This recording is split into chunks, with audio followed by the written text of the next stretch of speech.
Dear friends, இன்றைக்கி lesson நம்ம என்ன பார்க்க போகிறோம் அப்படின்னா, கூட்டுறவு சட்டம் அப்படின்ற சப்ஜெக்டில் வந்து இந்த தொடர்புடைய சட்டங்கள் அப்படின்னு சொல்லி ஒரு 26 சட்டங்கள் கொடுத்துருக்காங்க. நீங்கள் இதில் பார்த்தீங்கன்னா தெரியும், 1 13 வரைக்கும் இதில் இருக்குது. அடுத்த பேஜில் வந்து பார்த்திங்கன்னா இதில் 14லேருந்து 26 வரைக்கும் இருக்குது.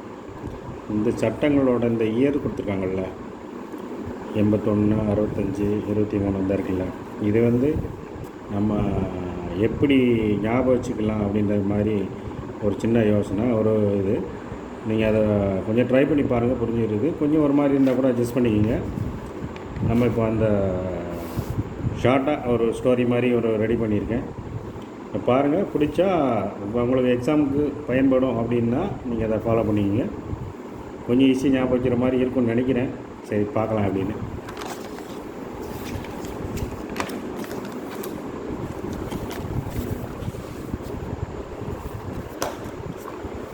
பார்த்தீங்கன்னா இப்போ இதில் வந்து இதான் ஒரு நோட்ஸ். ஒரு பேஜில் வந்து எல்லாமே அந்த 26 சட்டங்கள் வந்து இதில் ஒரே பேஜில் இருக்க மாதிரி ஒரு இது ரெடி பண்ணியிருக்கேன். இதை நான் சொல்கிறதுக்கு ஏற்ற மாதிரி நீங்கள் இதையும் பாருங்கள். பார்த்துட்டு உங்களுக்கு எப்படி இருக்குன்னு பார்த்துட்டு நீங்கள் எப்படி ரிமூவ் பண்ணிக்கலாம், இல்லை இதிலே வந்து மாடிஃபை பண்ணி நீங்களே பண்ணணுன்னா கூட பண்ணிக்கலாம். சரி, இப்போ வந்து நம்ம வீடியோவில் போகலாம். இப்போ ஃபஸ்ட்டில் வந்து என்ன அப்படின்னா, இப்போ அதாவது இந்த இயர் வைஸ் கனெக்ட் பண்ணி அதோட ஒன்றோட ஒன்று ரிலேட் பண்ணி நான் இது தயார் பண்ணியிருக்கேன். இப்போ அதில் வந்து நம்ம ஃபஸ்ட்டில் பார்த்தீங்க அப்படின்னா, குற்றவியல் சட்டம். குற்றம் எப்போ நடக்கும் அப்படின்னு ஒரு சின்ன ஒரு இமேஜினேஷன் பண்ணிங்கன்னா, 18 வயசுலேருந்து 60 வயசு ஆளுங்க தான் ரொம்ப சேட்டை பண்ணுவாங்க, குற்றம் செய்வாங்க. அதனால் அந்த குற்றவியல் சட்டம் 1860 அந்த சட்டம் கொண்டு வந்தாங்க. அதை ஞாபகம் வச்சுக்கலாம். 18 வயசுக்கு மேலே தான் அவங்க குற்றம் செய்வாங்க. 60 வயசு வரைக்கும்னு வச்சுக்கிங்களேன், ஒரு இமேஜினேஷனுக்காக. இது வந்து யாரையும் வந்து இது பண்ண மாதிரிலாம் இல்லை, நம்ம ஒரு ஒரு எக்ஸாம் பாயிண்ட் ஆஃப் வியூவில் அது புரிஞ்சதுக்காக நம்ம சொல்கிறோம். இது சரிங்களா? குற்றவியல் சட்டம் 1860 கொண்டு வந்தாங்க. இதை ஃபஸ்ட்டில் நம்ம இதை ரிமெம்பர் பண்ணிக்கிங்க. அந்த 1860 அப்படின்னு வச்சுங்க. குற்றவியல் சட்டம் வந்து கொண்டு வந்த பிறகு வந்து எதுக்காக இவனுங்க குற்றம் செய்கிறானுங்க, சும்மா வந்து அடிதடி சண்டை போட்டுருக்காங்களா, எதுக்காக அப்படின்னு ஆராயும் போது பார்த்திங்கன்னா, அந்த நிலம் சம்மந்தப்பட்டு தான் நிறையா சண்டைகள் வந்திருக்கு. இல்லைன்னா அந்த பொலி தகராறு பண்ணுவோம்ல, அந்த மாதிரி. அப்போ பொலி தகராறு பண்ணும்போது இந்த குற்றவியல் சட்டம் வந்தோன்னா ஒரு 4 வருஷம் கழித்து தான் அந்த நிலத்தினால தான் சண்டை போட்டுருக்காங்க அப்படிங்கிற மாதிரி அவங்களுக்கு தெரிய வருது. அது 4 பக்கமும் சண்டை போட்டுருக்காங்க அப்படிங்கிற மாதிரிலாம் 4 வருஷம் கழித்து நிலத்துக்காக வேண்டி தான் அடிச்சுக்கிறாங்க அப்படிங்கிற மாதிரி வருது. அப்போது நிலவரி சட்டம் வந்து என்ன பார்த்திங்கன்னா 1864, 4 இயர்ஸ் அப்புறமா. அதுக்கப்புறம் அந்த நிலவரி சட்டத்தை வந்து பொண்ணாக கூட அவன் ஒருத்தன் ஒட்டிட்டான், அவனோட இடத்த வந்து எடுத்துட்டான் அப்படிங்கிற மாதிரி சொல்லி மாற்றி சண்டை போட்டு போலீஸ் சண்டை போட்டுக்கிறாங்க. இதுக்கு என்ன பண்ணலாம் அப்படின்றதுக்காண்டி ஒரு ரெக்கார்டு க்ரியேட் பண்ணலாம் அப்படின்னு சொல்லி இது 4 வருஷம் தள்ளி நிலவரி சட்டம் கொண்டு வந்தாங்க. இதுக்கப்புறம் ஒரு 8 வருஷம் கழித்து இப்போ இவனுக்கு இந்த இடம் அப்படிங்கிற மாதிரி சொல்லி ஒரு ஒப்பந்தம் போட்டு வச்சுக்கலாம் அப்படிங்கிற மாதிரி கணக்கு பண்ணி 8 வருஷம் கழித்து 1872 ஒப்பந்த சட்டம் கொண்டு வந்தாங்க. நிலச்சட்டத்தில் வந்து பிரச்சனை வர்றதுக்காண்டி 8 வருஷம் கழித்து 1872 நிலவரி சட்டம் கொண்டு வந்தாங்க. இந்த ஒப்பந்த சட்டம் கொண்டு வந்தாங்க. ஒப்பந்த சட்டத்தில் வந்து ஒப்பந்தம் மட்டும் பண்ண பத்தாதில்ல, அதனால் வந்து சாட்சிகளும் ஒன்றா வேணும். 2 பேர் நம்ம இப்போ எதுனா ஒரு லேண்ட் ரெக்கார்டு எதுனா பண்ணி ரெஜிஸ்ட்ரேஷன் பண்ண போனோம்னா சாட்சியும் வேணும். அதனால் சாட்சியல் சட்டமும் கொண்டு வந்தாங்க. சாட்சியல் சட்டம், ஒப்பந்த சட்டமும் சாட்சியல் சட்டமும் 1872 2 ஒரே இயரில் தான் இருக்கும். அதனால் அது ஈஸியாக ஞாபகம் வச்சுக்கலாம். இப்போ இந்த பாட்டு வந்து நம்ம 1900 முன்னாடி உள்ள பாட்டு. இந்த இந்த இந்த இடம் இருக்குல்ல, 1800 சமயத்தில் நடந்தது. அதுக்கப்புறம் இப்படி ஓடிக்கிட்டு இருக்கு. அதுக்கப்புறம் வந்து இப்போ அந்த அவன் பாட்டில் விவசாயம் பார்த்து பொருள்களை விற்று பார்த்து இது பண்ணிகிட்ருக்கான். அது வந்து அந்த பொருள்களை விற்கும்போது பண்டமாற்று முறையில் வைக்கும்போது சில சிக்கல் இருந்தது. அதனால் அதுக்கு ஒரு சட்டம் கொண்டு வரலாம் அப்படின்றக்காண்டி 1930 ஒரு சட்டம் கொண்டு வராங்க. பொருள் விற்பனை சட்டம்னு 1930 கொண்டு வராங்க.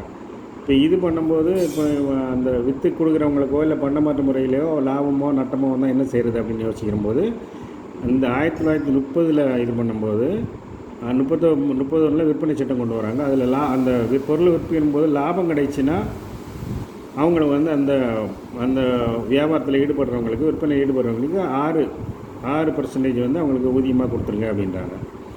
6% கொடுக்கும்போது 1936 6% போட்டோம். அதாவது 6 கூட்டணும் அப்படின்னா 1936. இங்கேருந்து 1930லேருந்து 6, 1936 ஊதியமாக 6 ரூபா கொடுக்குறாங்கன்னு வச்சிங்களேன். 6 ரூபா கொடுக்குறாங்க.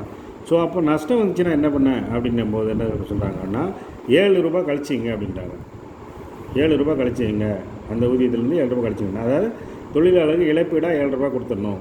லாபம் வந்துச்சுன்னா 6 ரூபா கொடுங்க. அப்படி இல்லை அப்படின்னா தொழிலாளருக்கு 7 ரூபா அரசாங்கமே கொடுத்துருவோம். அந்த மாதிரி லாபம் வந்துச்சுன்னா விற்பனை பண்ணுறவங்களே 6 ரூபா கொடுத்துருவாங்க. நஷ்டம் வந்ததுன்னா 7 ரூபாயாக அரசாங்கமே கொடுத்துருவோம் உங்களுக்கு. ஸோ அப்போது இழப்பீடு சட்டம் வந்து பார்த்திங்கன்னா 1923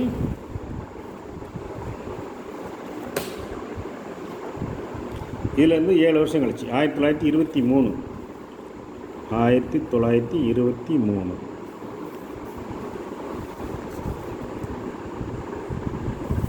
தொழிலாளர் இழப்பீடு சட்டம்னு பார்த்தீங்கன்னா 1923, அதாவது 30லேருந்து 7 குறைஞ்சி ஊதியம் வழங்குறது வந்து 30லேருந்து 6 கூட்டி வழங்குறோம். ஒரு 6 ரூபா நம்ம ஊதியமாக கொடுக்குறோம், 7 ரூபா நம்ம கழிக்கிறோம்.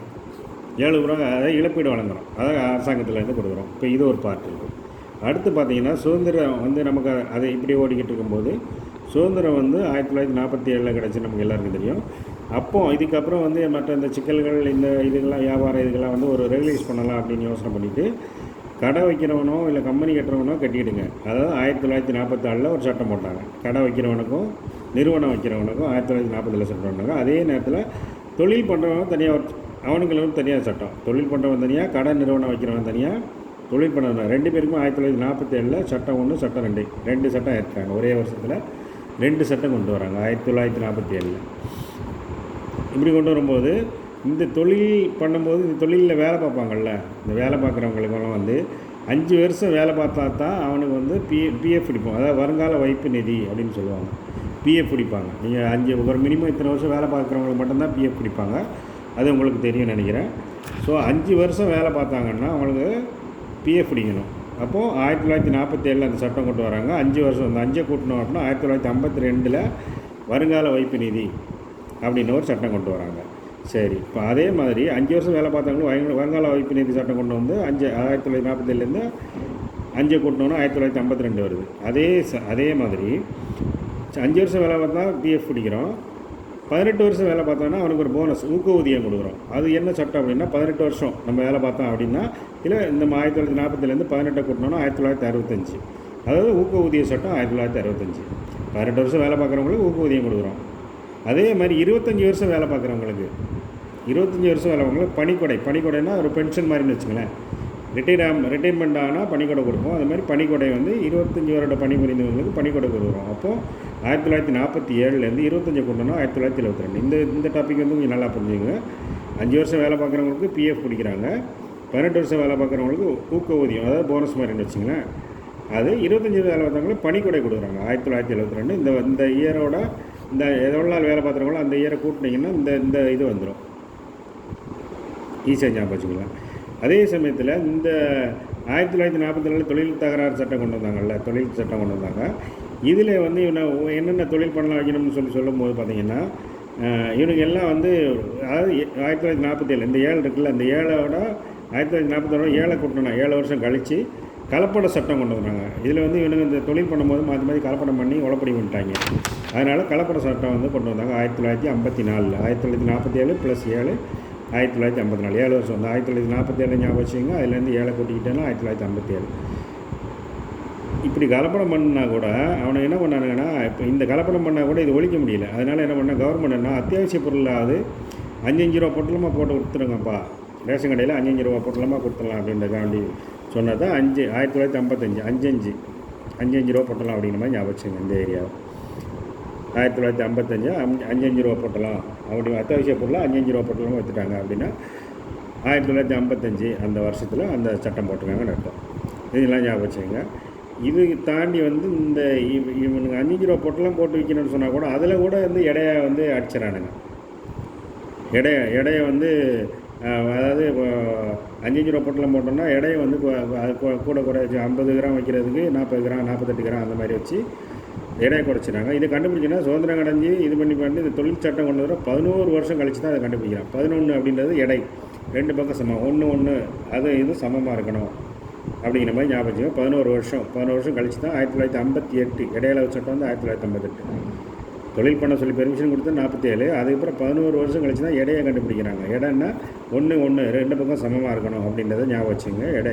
இடையில சட்டம் வந்து 1958. சரி, இது இப்படி போயிட்டுருக்கு. அதுக்கப்புறம் ஒரு 14 வருஷம் போகுது. இந்த 1947 ஏழை கூட்டணுன்னா 14 வச்சுங்களேன். 14 வந்து 1961 இயர் வரும். அப்போ வந்து இந்த மக்கள் தொழிலெல்லாம் பண்ணி நல்ல வருமானங்கள்லாம் நல்லா வர ஆரம்பிச்சிருச்சு. வருமானங்கள் வர ஆரம்பிச்சு, அதனால் அவன் பாட்டில் கல்யாணம் முடிச்சு குழந்தை குட்டிலாம் வந்துச்சு. அதனால் என்ன பண்ணானுங்கன்னா 1961 வந்து வருமான வரி சட்டத்தை ஒன்று கொண்டு வராங்க. ஏழேலும் அது சுதந்திரம் அடைஞ்ச 14 வருஷம் கழிச்சு. 14 வருஷம்னா அதாவது 14 வருஷம் அவங்களுக்கு டைம் எடுத்துகிட்டு வச்சுங்க. 7 + 7 14. இந்த 7 வந்து கூட்டினோன்னா 7 × 7 14. 7 + 7 14. இந்த இது கொண்டு வந்தோன்னா 1961 வந்து வருமான வரி சட்டம் கொண்டு வந்தாங்க. வருமான வரி சட்டம் கொண்டு வரும்போது இவங்களுக்கு வருமானம் அதிகமாக இருந்தனால குழந்தை குட்டிலாம் பார்த்து நல்லபடியாக இருந்தாங்க. அதனால் 1961 மகப்பேறு சட்டம் கொண்டு வந்தாங்க. மகப்பேறு சலுகை சட்டம்னு இது ஃபுல்லாக பேர். நம்ம ஞாபகத்துக்காக மகப்பேறு சட்டம். வருமானம் கூடி போச்சு, குழந்தை குட்டிகளும் கூடி போச்சு. அதனால் 1961 அந்த சட்டம் கொண்டு வந்தாங்க. இப்போ சட்டம் கொண்டு வந்தாலும் இவனுங்களை வந்து ஒரு கண்ட்ரோல் பண்ண முடியல. எவ்வளோ வருமானம் வருது, எவ்வளோ போகுது, என்ன ஏதுன்னு ஒரு பக்கம் கண்ட்ரோல் பண்ண முடியல. இவ்வளோ தான் நீ மாதத்துக்கு வந்து அதிகபட்சம் இவ்வளோ சம்பாதிக்கணும், இதுக்கு மேலே சம்பாதிச்சோன்னா வருமான வரி கட்டணும், குழந்தை குட்டியெல்லாம் இத்தனை குட்டி தான் பெற்றுக்கணும் அப்படிங்கிற மாதிரி ஒரு சட்டம் கொண்டு வந்தோம். அதான் வரையறை சட்டம். இது வந்து 2 வருஷம் கழித்து கொண்டு வந்தாங்க. 1963 வரையறை சட்டம்னு சொல்லி கொண்டு வந்தாங்க. 1963 2 இயர்ஸுக்கு அப்புறம் இதில் இந்த கண்ட்ரோல் பண்ணுறதுக்காக 2 இயர்ஸுக்கு அப்புறம் வரையறை சட்டம் கொண்டு வந்தாங்க. 1963 ஞாபகம் வச்சுங்க. இப்போ இவனுங்க வந்து நல்ல வருமானம் வந்துட்டு போயிட்டு வச்சுட்டுருக்கு. 1961 இந்த குழந்தை குட்டியெல்லாம் பெற்றுட்டாங்க. இந்த குழந்தை வந்து 20 வருஷம் ஆயிடுச்சு. நல்ல வருமானம் நல்லா இது பண்ணோன்னா கண்ட்ரோல் பண்ணோன்னா அவங்களால வந்து ரொம்ப அதிகமாக பழைய மாதிரி சம்பாதிக்க முடியல. அதனால் ஒரு 20 வயசு ஆன உடனே அந்த குழந்தைங்களாம் அவங்களே வளர்க்க முடியல. அது தேவைகளை பூர்த்தி பண்ணி அதை வளர்க்க முடியல. அதனால் எங்களுக்கு பிள்ளைக்கு 20 வயசு ஆயிடுச்சு, அதனால் எங்களுக்கு பிழைப்பு ஊதியம் கொடுங்க அப்படின்னு சொல்லி கேட்குறாங்க. பிழைப்பு ஊதியம் வந்து இந்த குழந்தைக்கு 1961 + 20 சேர்த்தோன்னா 1981. இந்த குழந்தைக்கு 20 வயசு ஆயிடுச்சு. மகப்பேறு முடிஞ்சுன்னு 20 வயசு ஆயிடுனா பிழைப்பு ஊதியம், குழந்தைய வளர்க்குறதுக்காக பிழைப்பு ஊதியம் சொல்லி 1981 கேட்குறாங்க. 81 கவர்மெண்ட் சொல்கிறது அது தாண்டா 100 வருஷமாக சொல்லிகிட்டு இருக்கேன், சிக்கனமாக இருங்கடான்னு சொல்லி அனாவசியமாக செலவு பண்ணாதீங்கன்னு சொல்லி 100 வருஷமாக சொல்லிகிட்டு இருக்கேன்னு சொல்லி கவர்மெண்ட் சொல்லி திட்டுறாங்க அவங்கள. அப்புறம் என்ன, செலவாணி சட்டம் 1881. இது வந்து 1961, இது 1881. 100 வருஷத்துக்கு முன்னாடி நான் சொல்லிட்டு இருக்கேன்டா, நீங்கள் ஏன்டா கேட்க மாட்டேன்றீங்க அப்படின்றாங்க. சரிங்களா? 1881, 1981, இது 1881. பிழைப்பு உதவி வந்து கேட்டு வர்றீங்களடா, கேட்டு வரும்போது தான் நான் இதை தாண்டா 100 வருஷமாக சொல்கிறேன், சிக்கனமாக இருங்க, செலவாளியாக இருக்காதீங்க அப்படின்னு சொல்லி 100 வருஷத்துக்கு முன்னாடின்னு சொல்லியிருக்காங்க. இது 1981, இது 1881, 100 வருஷம் முன்னாடி. பிழைப்பு எப்போ கேட்குறாங்களோ அப்போ தான் திட்டுறாங்க கவர்மெண்ட்டு. இது தாண்டா 100 வருஷத்துக்கு முன்னாடி சொல்லிட்டுருக்கேன் அப்படின்னு சொல்கிறாங்க. ஸோ இது இப்போ ஃப்ரெண்ட்ஸ், இது வரைக்கும் இந்த பார்ட் உங்களுக்கு புரிஞ்சுக்கணும்னு நினைக்கிறேன். இது வந்து எக்ஸ்ட்ரா உள்ள ஒரு கொஸ்டின்னு வச்சுக்கலேன். இது வந்து என்னென்னா 2002 என்னென்னா சார்பசி ஆக்ட் அப்படின்னு சொல்கிறாங்க. நிலங்கையப்படுத்துதல், அதாவது நம்ம தவணை தவறிய கடன் வந்து வசூல் பண்ணுறதுக்காண்டி அந்த நிலத்தை வந்து கையகப்படுத்துவாங்க. இது வந்து கோர்ட்டுக்கு எங்கிட்ட போகாமல் இவங்களே பண்ணலாம் அப்படின்ற மாதிரி ஒரு சட்டம், ஒரு கடுமையான சட்டம்னு வச்சுங்களேன் கொண்டு வந்தாங்க. இது வந்து இதில் ஒரு என்னென்னா விவசாய நிலங்களை வந்து பணயமாக வச்சு பண்ண கடனுக்கு வந்து நீங்கள் இந்த ஆக்ட் வந்து பயன்படுத்த முடியாது. விவசாயம் இல்லாமல் மற்ற ஒரு ஃபேக்ட்ரியோ இல்லை ஒரு வீடோ வச்சு அடமானம் வச்சாங்கன்னா அந்த நிலத்தை இவங்க கையகப்படுத்தலாம். கோர்ட்டுக்கு எங்கிட்ட போகாமலே, கோர்ட் ஆர்டர் வாங்காமலே அந்த மாதிரி ஒரு சட்டம் கொண்டு வரலாம் அப்படிங்கிற மாதிரி கொண்டு வந்து இதை கொண்டு வந்தாங்க. இது வந்து மொத்த விவசாய நிலத்தோட மதிப்பும் அல்லது மற்ற அந்த சொத்தோட மதிப்பு 20% குறையாக இருந்ததுன்னா, அதாவது அந்த சொத்தோட மதிப்பு 20,000 1 லட்ச ரூபா இருக்குது அப்படின்னா அந்த பர்சன் வந்து கடன் ப்ளஸ் வட்டி, அசல் ப்ளஸ் வட்டி ரெண்டு சேர்ந்து 20% உள்ளே இருந்தால் அவங்க வந்து அந்த இடத்த வந்து கையகப்படுத்தக்கூடாது. 20% மேலே இருந்ததுன்னா மட்டும்தான் அவங்க வந்து நிலத்தை கையகப்படுத்தணும். இதுக்காண்டி இதை கொண்டு வந்தது தான் 2002 சார்பஸ் ஆக்ட். அதாவது இவனுங்கள்லாம் இந்த மாதிரி பண்ணி சலுகைலாம் பண்ணி இது பண்ணிட்டு இருந்தாங்க. பட் அந்த லோனுன்னு கொடுக்குறதுக்காண்டி இதை கொண்டு வந்தாங்க. லோனுன்னு கொடுத்தவங்க வந்து ஒருத்தர் கடன் கட்டலை, அதனால் வந்து இதை கொண்டு வந்தாங்கன்னு வச்சுங்களேன். அதுக்கப்புறம் வந்து 2005 3 வருஷம் கழித்து ஆர்டி ஆக்ட் கொண்டு வந்தாங்க.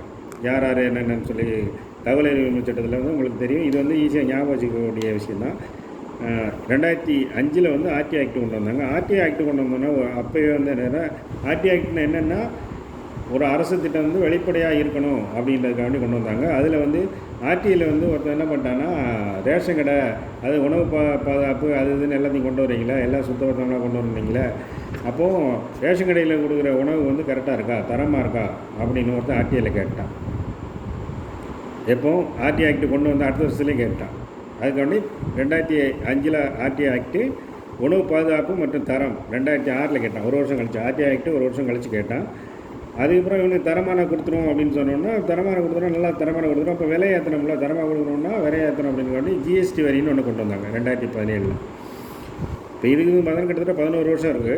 11 வருஷம் கழித்து ஜிஎஸ்டி கொண்டு வராங்க. ஜிஎஸ்டி கொண்டு வந்தோன்னே ஜிஎஸ்டி மூலமாக வந்து தரமான உணவு கொடுக்க முடிஞ்சிச்சு. அரசாங்கத்துக்கு ஏகப்பட்ட வருமானம் வந்துச்சு. அதனால் நுகர்வோர் பாதுகாக்கணும், அதாவது வாங்கி சாப்பிடணும். அதாவது நம்ம கவர்மெண்ட் வந்து பொருளை வந்து நம்ம தரமான பொருளாக கொடுக்குறோம், அதையும் வாங்கி சாப்பிட்றாங்க. அதுக்கேற்ற மாதிரி ரேட்டை நம்ம அதிகமாக வாங்கிக்கிறோம். அதனால் வந்து அவங்கள பாதுகாக்கணும் அப்படின்றதுக்காண்டி ஜிஎஸ்டி கொண்டு வந்த 2 வருஷத்துலேருந்து 2019 நுகர்வோர் பாதுகாப்பு சட்டம்னு ஒன்று கொண்டு வந்தாங்க. பொருளில் வந்து எப்படி அதாவது தரமான பொருள் இருக்கணும், அதுக்கேற்ற மாதிரி அவங்களோட உடல்நிலையை எல்லாத்தையும் கருத்தில் கொண்டு நுகர்வோர் பாதுகாப்பு சட்டம் கொண்டு வந்திருக்காங்க. இது வந்து ஜஸ்ட்டு இது வந்து ஃபுல்லாக பார்த்தீங்கன்னா ஒரு ஞாபகம் வைக்கிறதுக்காண்டி மட்டுமே. இது வந்து ஒவ்வொரு இப்போ நம்ம வருமான சட்டம், இந்த மகப்பேறு சட்டம், பிழைப்பூதி சட்டம் இருந்தால் நம்ம உள்ள ஒவ்வொரு இதுவும் நம்ம முடிஞ்சளவு நம்ம அடுத்த வீடியோவில் கூட நம்ம அதை பற்றி இந்த இன்டீரியராக போயிட்டு கொஞ்சம் டிஸ்கஸ் பண்ணலாம். இப்போ நீங்கள் ஒரு வாட்டி திருப்பி பார்த்தீங்கன்னா இதிலே அவங்களுக்கு புரியும். எது டவுட் இருந்தால் பார்த்துக்கலாம், நம்ம டிஸ்கஸ் பண்ணிக்கலாம். இப்போதைக்கு இது ஃபஸ்ட்டு வீடியோ அப்படின்னால கொஞ்சம் முன்ன இருக்கும், பார்த்து அட்ஜஸ்ட் பண்ணிக்கிங்க. இதோட பிடிஎஃப் எது வேணுன்னா உங்களை நான் போட்டு விட்றேன். சரி ஃப்ரெண்ட், நன்றி, வணக்கம்.